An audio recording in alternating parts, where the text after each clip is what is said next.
शांताकारं भुजंगशयनं पद्मनाभं सुरेशं विश्वाधारं गगनसदृशं मेघवर्णं शुभांगं लक्ष्मीकान्तं कमलनयनं योगिभिध्यानगम्यं वंदे विष्णु भवभयहरं सर्वलोकैकनाथं। मंगलम भगवान विष्णु मंगलम गरुड़ध्वज मंगलम पुंडरीकाक्ष मंगलाय तनोहरि। ओम नमो भगवते वासुदेवाय। आज का दिन आपके लिए मंगलमय हो। आज मैं अगन मास की कथा का 30वां अध्याय सुनाने वाला हूँ। तो आइए सुनते हैं अगन मास की कथा का 30वां अध्याय।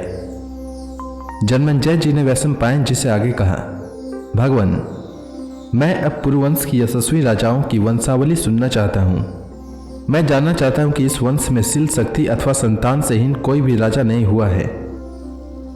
वैशंपायन जी ने कहा, ठीक है।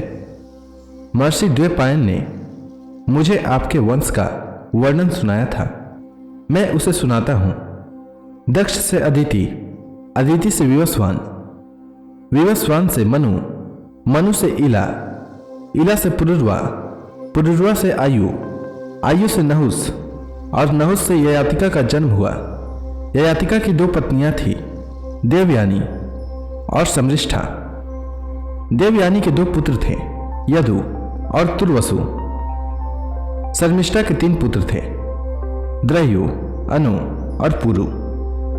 यदु से यादव हुए और पुरु से पौरव। पुरु की पत्नी का नाम कौशल्या था। उसे जन्मेजय का जन्म हुआ। उसने 3 अश्वमेध और 1 विश्वजित यज्ञ किया था। जन्मेजय की पत्नी थी अनंता, उससे प्रचिनवान हुआ। प्रचिनवान की पत्नी थी अस्मकी, उससे समयाति हुआ। समयातिकी की वारंगी नामक पत्नी से अहम याति का जन्म हुआ। अहम यातिकी की पत्नी भानुमति के गर्भ से सार्वभौम नामक पुत्र का जन्म हुआ। सार्वभौम की पत्नी सुनंदा से जयतसेन की उत्पत्ति हुई। जयतसेन का विवाह हुआ सुश्रुवा से, उसके गर्भ से अवाचिन का जन्म हुआ। अवाचिन की पत्नी मर्यादा से अरि का जन्म हुआ। अरि की खलवांगी पत्नी से महाभौम, महाभौम की सुयज्ञा से अयुतनाई, अयुतनाई की कामा से अक्रोधन, अक्रोधन की करम्बा से देवातिथि, देवातिथि की मर्यादा से अरि, और अरि की सुदेवा पत्नी से ऋक्ष नामक पुत्र का जन्म हुआ। ऋक्ष की ज्वाला नामक पत्नी से मतिनार का जन्म हुआ। उसने सरस्वती के तट पर 12 वर्ष तक सर्वगुण संपन्न यज्ञ किया। यज्ञ समाप्त होने पर सरस्वती ने उससे विवाह कर लिया। उसके गर्भ से तंसु हुआ। तंसु की पत्नी कालिंगी से इलिन हुआ। इलिन की स्त्री रथुंतरी से दुष्यंत आदि 5 पुत्र हुए। दुष्यंत की भार्या शकुंतला से भरत हुआ। भरत की पत्नी सुनंदा से भूमन्यु, भूमन्यु की पत्नी विजया से सुहोत्र, और सुहोत्र की सुवर्णा नामक पत्नी से हस्ती का जन्म हुआ। उन्होंने ही हस्तिनापुर बसाया। हस्ती की पत्नी यशोधरा के गर्भ से विकुंठन, और विकुंठन की सुदेवा से अजमेर, अजमेर की विभिन्न पत्नियों से 124 पुत्र हुए। सभी विभिन्न वंशों के प्रवर्तक हुए। उनमें भरत वंश के प्रवर्तक का नाम था संवरण। संवरण की पत्नी तप्ती के गर्भ से कुरु का जन्म हुआ। कुरु की पत्नी शुभांगी से विदुरथ, विदुरथ की संप्रिया से अनस्वया, अनस्वया की अमृता से परीक्षित, परीक्षित की सुयसा से भीमसेन, भीमसेन की कुमारी से प्रतिसर्वा, और प्रतिसर्वा के प्रतीप हुए। प्रतीप की पत्नी सुनंदा के गर्भ से 3 पुत्र हुए, देवापी, शांतनु और बाहलिक। देवापी बचपन में ही तपस्या करने चले गए। शांतनु राजा हुए। वे जिस बूढ़े को अपने हाथों से छू देते थे वह फिर जवान और सुखी हो जाता था। इसी से उनका नाम शांतनु पड़ा।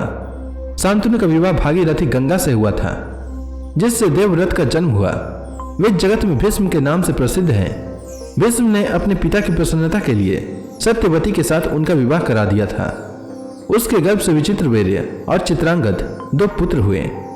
चित्रांगद बचपन में ही गंधर्व के हाथ से युद्ध में मारा गया। विचित्रवीर्य राजा हुआ। उसकी 2 स्त्रियां थी, अंबिका और अंबालिका। वह संतान होने से पहले ही मर गया।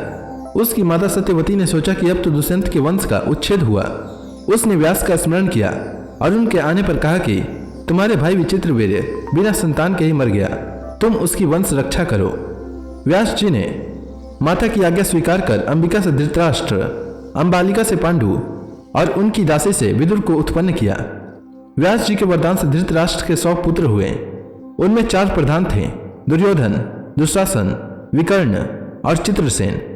पांडु की पत्नी कुंती से 3 पुत्र हुए, युधिष्ठिर, भीमसेन और अर्जुन। उनकी दूसरी पत्नी माद्री से 2 पुत्र हुए, नकुल और सहदेव।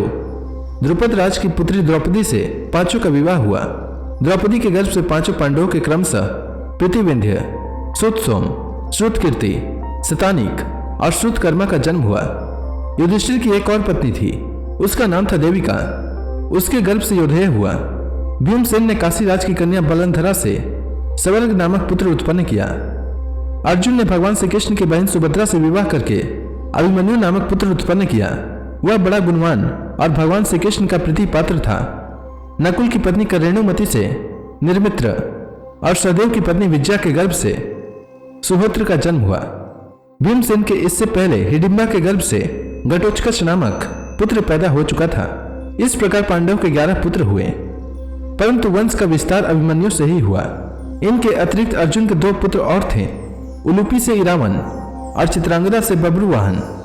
वे दोनों अपनी अपनी माता के साथ नाना के घर रहे और उन्हीं के उत्तराधिकारी हुए। अभिमन्यु का विवाह विराट कुमारी उत्तरा के साथ हुआ था। इसके गर्भ से एक मृत बालक का जन्म हुआ, जिसे भगवान श्री कृष्ण ने जीवित किया। उसकी मृत्यु अश्वत्थामा के अस्त्र से हुई थी। कुरुवंश के परीक्षण होने पर उसका जन्म हुआ था, इसीलिए वह परीक्षित के नाम से प्रसिद्ध हुआ। परीक्षित की पत्नी माँ द्रौपदी के पुत्र आप हैं। आपकी बहुष्टमा नाम की पत्नी से 2 पुत्र हुए हैं, शतानीक और शंकुकर्ण। शतानीक के भी एक पुत्र हो चुका है, अश्वमेधदत्त। इस प्रकार मैंने आपके प्रश्न के अनुसार पूर्व वंश का वर्णन किया। तो इस प्रकार वैशंपायन जी जन्मेजय जी के कहने पर पूर्व वंश के वंशावली का वर्णन करते हैं। तो इसी के साथ यह अध्याय समाप्त हुआ। इसके आगे की कथा मैं कल के अध्याय में सुनाऊंगा। तब तक के लिए भगवान हरि का नाम लेते रहें। तो प्रेम से बोली भगवान विष्णु की जय, श्री कृष्ण भगवान की जय, लक्ष्मी माता की जय, तुलसी माता की जय, समस्त देवी देवताओं की जय।